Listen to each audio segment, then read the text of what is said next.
सोचिए, अगर कोई आपसे कहे कि दिन के 24 घंटों में एक ऐसा समय होता है जब पूरा ब्रह्मांड आपके लिए खुल जाता है, जब हवा में एक अदृश्य शांति तैर रही होती है, जब आपकी एक छोटी सी प्रार्थना हजारों गुना शक्ति के साथ ईश्वर तक पहुंच जाती है, और जब आपकी चेतना बिना किसी संघर्ष के ऊपर उठने लगती है।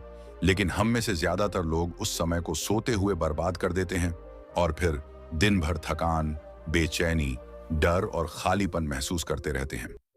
क्या आपने कभी खुद से पूछा है कि कुछ लोग बिना ज्यादा मेहनत के अंदर से शांत क्यों दिखते हैं? क्यों उनकी आंखों में एक अलग सी चमक होती है? और क्यों सुबह उठते ही उन्हें ऐसा लगता है जैसे जीवन फिर से नया हो गया हो?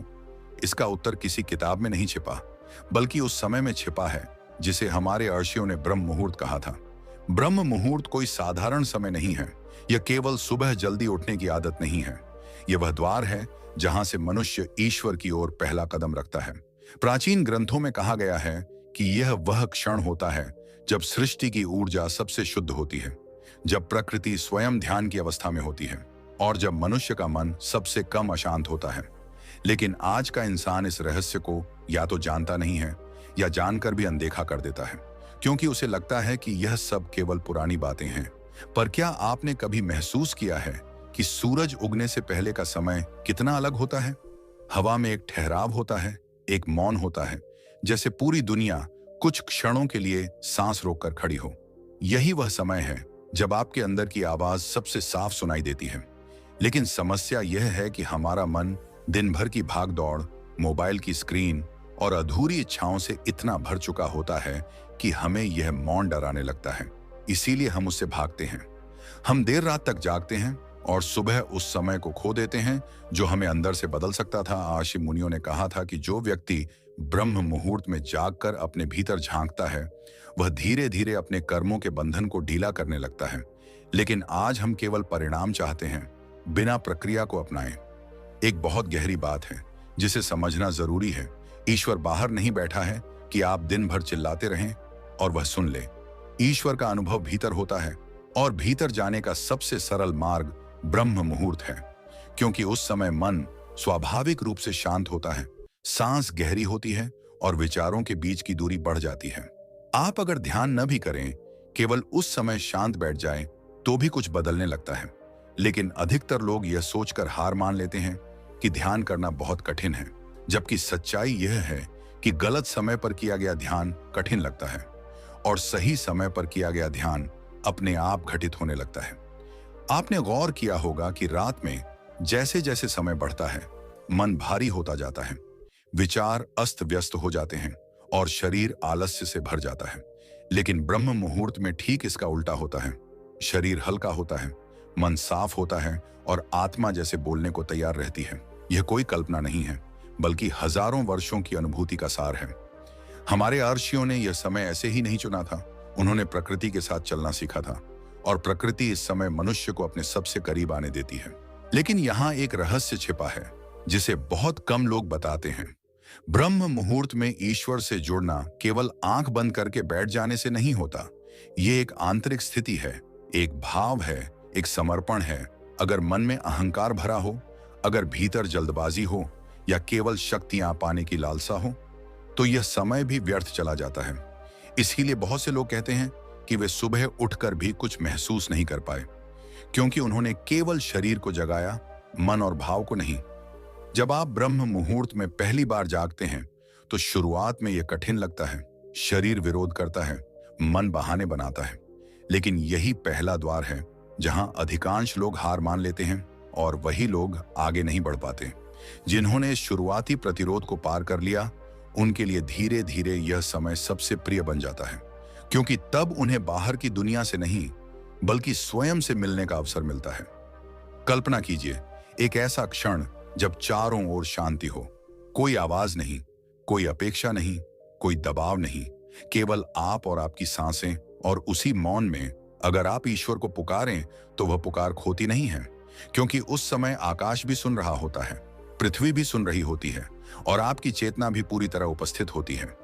यही कारण है कि पुराने साधक कहते थे कि अगर जीवन में एक भी समय सही चुनना हो तो वह ब्रह्म मुहूर्त होना चाहिए। लेकिन आज के युग में इस समय को लेकर सबसे बड़ा भ्रम यह है कि लोग इसे केवल धार्मिक क्रिया से जोड़ देते हैं, जबकि यह चेतना का विज्ञान है, यह मनोविज्ञान है, यह ऊर्जा का संतुलन है।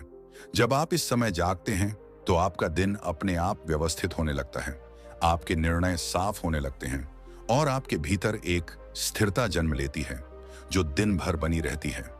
यही वह अदृश्य लाभ है जो बाहर से दिखाई नहीं देता, लेकिन भीतर पूरी जिंदगी बदल देता है। अब यहां एक बहुत संवेदनशील बात समझनी जरूरी है। ब्रह्म मुहूर्त में ईश्वर से जुड़ने का अर्थ यह नहीं कि आप किसी मूर्ति या नाम तक सीमित हो जाएं। इसका अर्थ है उस चेतना से जुड़ना जो आपको चला रही है, जो आपकी सांसों में है, जो आपकी आंखों के पीछे देख रही है। और जब आप उस चेतना को महसूस करने लगते हैं, तब पहली बार जीवन का असली अर्थ खुलना शुरू होता है। इस पहले भाग में आपने केवल यह समझा कि ब्रह्म मुहूर्त क्या है और क्यों यह समय साधारण नहीं है, लेकिन असली रहस्य अभी सामने नहीं आया है। क्योंकि अगला प्रश्न यह है कि आखिर इस समय ऐसा क्या होता है जो बाकी समय नहीं होता, और वह कौन सी सूक्ष्म प्रक्रिया है जिससे साधारण इंसान भी ईश्वर के बहुत करीब पहुंच सकता है। यही वे बिंदु है जहां से कहानी और गहरी होने वाली है, और यहीं से हम अगले भाग में प्रवेश करेंगे।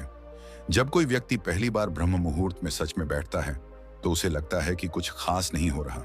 मन भटकता है, शरीर असहज होता है, आंखें बंद करते ही बीते कल की यादें और आने वाले कल की चिंताएं सामने आने लगती हैं।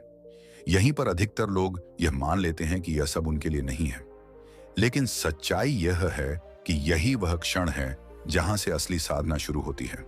क्योंकि ब्रह्म मुहूर्त में ईश्वर से जुड़ना कोई जादू नहीं है, बल्कि यह धीरे धीरे घटने वाली एक सूक्ष्म प्रक्रिया है। इस समय सबसे पहले जो बदलता है वह आपका श्वास होता है। आपने ध्यान दिया होगा कि दिन भर हमारी सांसें उथली और तेज रहती हैं, लेकिन ब्रह्म मुहूर्त में जैसे ही आप शांत बैठते हैं, सांस अपने आप गहरी होने लगती है। कोई प्रयास नहीं करना पड़ता। यही गहरी सांसें आपके भीतर जमी हुई अशांति को बाहर निकालना शुरू कर देती हैं। आर्षियों ने कहा था कि जहां श्वास शांत होती है वहीं मन रुकना शुरू करता है, और जहां मन रुकता है वहीं ईश्वर का प्रवेश होता है। धीरे धीरे विचारों के बीच खाली स्थान बनने लगता है।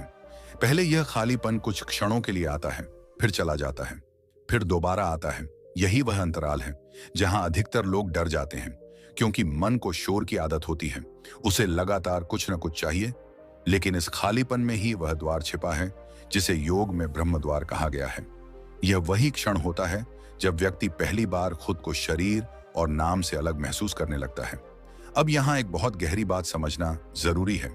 ब्रह्म मुहूर्त में ईश्वर से जुड़ने के लिए किसी मंत्र की अनिवार्यता नहीं है, किसी विशेष मुद्रा की मजबूरी नहीं है। सबसे जरूरी है आपकी उपस्थिति। आप वहां पूरे हों, ना अतीत में ना भविष्य में, केवल उसी क्षण में। जब आप इस अवस्था में बैठते हैं तो भीतर एक हल्की सी गर्माहट महसूस होती है, कभी हृदय के पास, कभी आंखों के बीच, कभी पूरे शरीर में। यह कोई कल्पना नहीं है, यह ऊर्जा का जागरण है। पुराने साधक कहते थे कि ब्रह्म मुहूर्त में ईश्वर से बातचीत शब्दों से नहीं होती, यह संवाद अनुभूति से होता है। आप कुछ पूछते नहीं, लेकिन उत्तर भीतर उतरने लगता है, कभी किसी रूप में, कभी किसी भाव में, कभी अचानक आई स्पष्टता के रूप में। और सबसे बड़ी बात, यह उत्तर मन को शांत करता है, उत्तेजित नहीं। अगर ध्यान के बाद अहंकार बढ़ जाए तो समझ लेना कि ध्यान नहीं हुआ, लेकिन अगर विनम्रता बढ़ जाए तो समझ लेना कि आप सही दिशा में हैं। धीरे धीरे इस समय बैठने से जीवन में छोटे छोटे बदलाव दिखने लगते हैं। आपकी प्रतिक्रियाएं कम होने लगती हैं, आप बातों को सुनने लगते हैं, केवल जवाब देने नहीं। आपके भीतर एक स्थिरता आने लगती है जो पहले नहीं थी, और यही वह अवस्था है जहां ईश्वर किसी रूप में नहीं बल्कि एक साक्षी के रूप में प्रकट होता है। आप महसूस करते हैं कि आप अकेले नहीं हैं, कुछ है जो आपको देख रहा है, संभाल रहा है और मार्गदर्शन दे रहा है। लेकिन यहाँ एक सावधानी भी जरूरी है। ब्रह्म मुहूर्त को केवल लाभ पाने का साधन मत बनाइए। अगर आप इसे शक्तियां पाने, आकर्षण बढ़ाने या दूसरों से श्रेष्ठ बनने के लिए करेंगे तो यह समय धीरे धीरे अपना प्रभाव खो देगा, क्योंकि यह समय केवल सत्य को स्वीकार करता है, दिखावे को नहीं। ईश्वर के सामने आप जैसे हैं वैसे ही बैठना पड़ता है, नकाब उतारकर। जब कोई व्यक्ति लगातार कुछ समय तक ब्रह्म मुहूर्त में बैठता है तो उसके जीवन में एक अजीब सा परिवर्तन आता है। वह बाहरी शोर से उतना प्रभावित नहीं होता। समस्याएं आती हैं लेकिन उसे तोड़ती नहीं, और सबसे महत्वपूर्ण बात, उसे जीवन से शिकायत कम होने लगती है, क्योंकि अब वह जीवन को समझने लगा होता है, केवल झेल नहीं रहा होता। यही कारण है कि पुराने समय में कहा जाता था कि अगर तुम्हें ईश्वर चाहिए तो सुबह उनसे मिलो, क्योंकि उस समय संसार सो रहा होता है और चेतना जाग रही होती है। वही चेतना जो दिन भर दब जाती है, और वही चेतना जो सही दिशा मिलते ही मनुष्य को भीतर से बदल देती है। अब इस दूसरे भाग को समाप्त करते हुए मैं आपसे एक प्रश्न छोड़ना चाहता हूं। अगर दिन का 1 घंटा आपके पूरे जीवन की दिशा बदल सकता है, तो क्या उसे आजमाना गलत है? अगर कुछ दिनों की जागरूकता आपको वर्षों की भटकन से बचा सकती है, तो क्या वह प्रयास व्यर्थ है? सोचिए और अगली सुबह बस एक बार उस मौन को महसूस करके देखिए।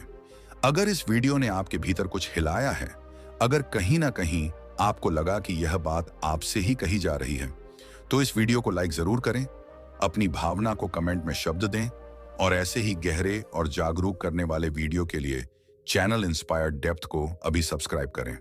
आपकी एक छोटी सी क्रिया किसी और की सुबह बदल सकती है।